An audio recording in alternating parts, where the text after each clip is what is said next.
Statins are among the most prescribed medications in the world. They lower cholesterol, reduce inflammation, and prevent heart attacks and strokes. But over the last decade, controversy has grown. Did pharmaceutical companies push for lower treatment thresholds? Are too many healthy people taking statins? And what does the evidence really say? Today, we bring two voices to the table. Meet Dr. I, a cardiologist who supports current guideline recommendations.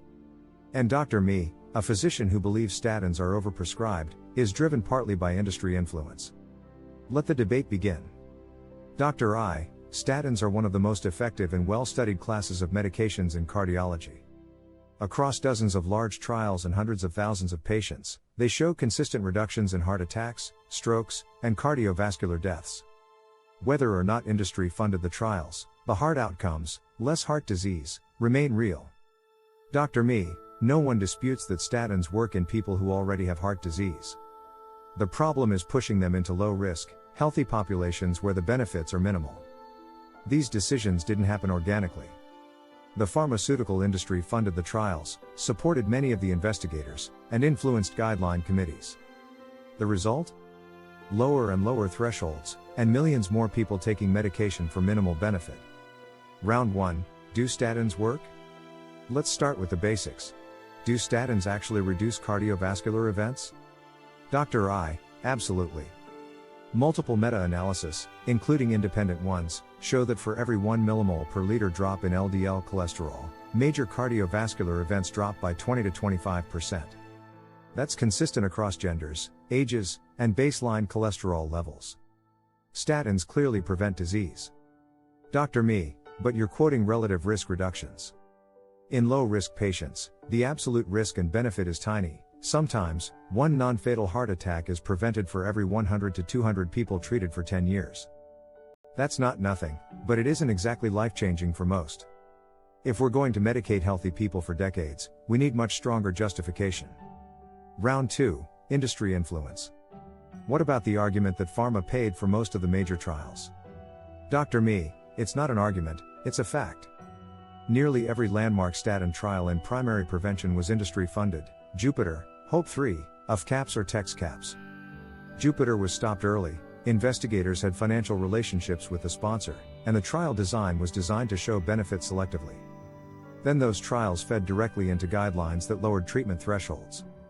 Dr. I, industry funding doesn't automatically invalidate results. Many modern medications are developed through industry-sponsored research. What matters is whether independent groups, like the Cholesterol Treatment Trialists Collaboration, find the same results. And they do. Statins lower events across the board.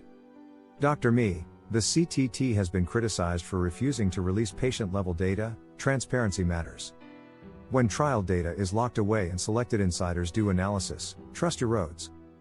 Patients deserve open science. Round 3, are thresholds too low? Let's talk about guidelines.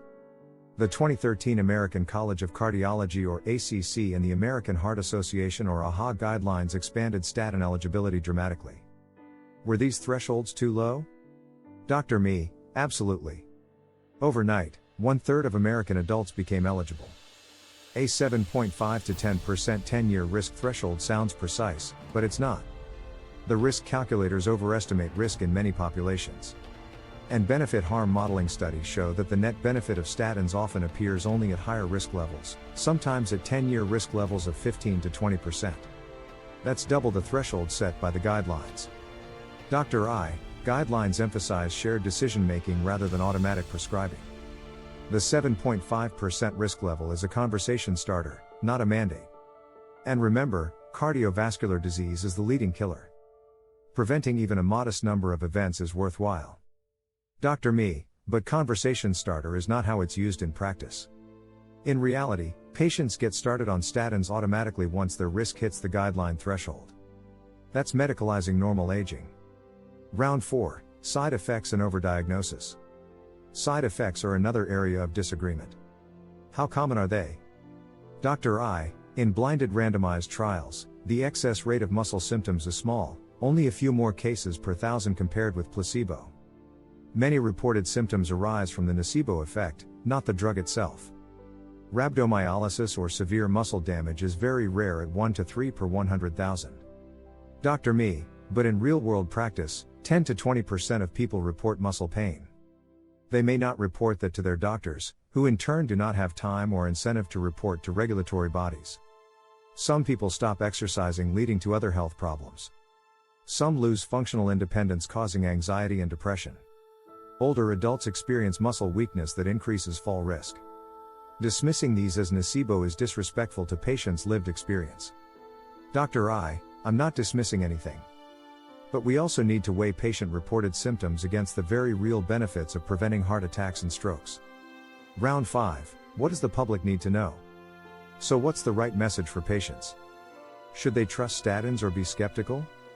Dr. Patients should know statins are safe, effective, and life-saving for people at moderate to high risk.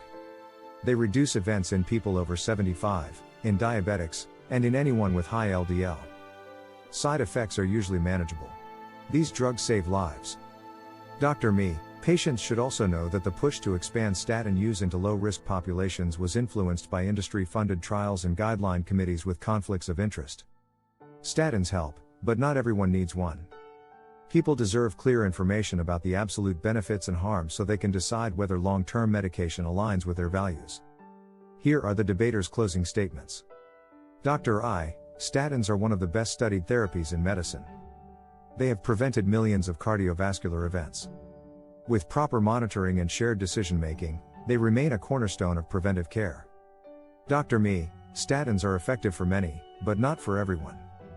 We cannot ignore industry influence, inflated risk estimates, and the reality that many healthy people gain only a very small benefit.